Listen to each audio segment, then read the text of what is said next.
Marty Lafferty. The DCIA is pleased to report the passage this week in the U.S. House of Representatives of the Email Privacy Act by a vote of 419 to 0. We applaud the leadership of Bob Goodlatte, chairman of the House Judiciary Committee, which unanimously approved the measure for consideration by the House.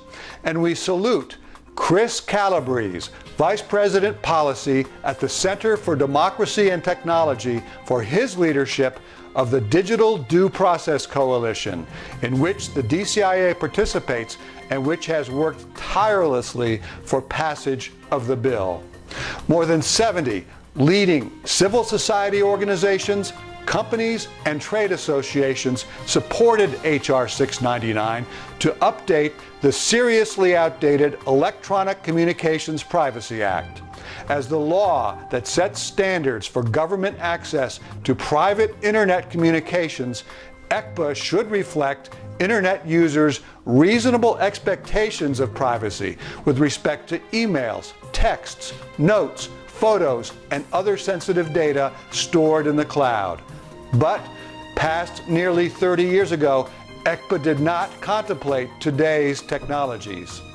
The Email Privacy Act ends ECPA's arbitrary 180-day rule, which has permitted electronic communications to be obtained without a warrant after 180 days. H.R. 699 also rejects the Department of Justice interpretation of ECPA that the act of opening an email removes it from warrant protection.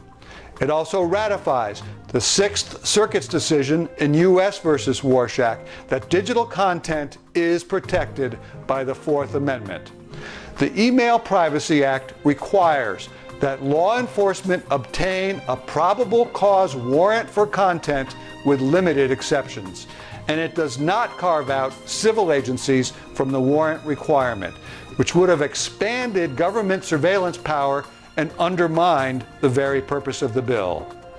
With House passage of H.R. 699, our focus now turns to the Senate to develop support and encourage swift passage of a companion bill. Share wisely and take care.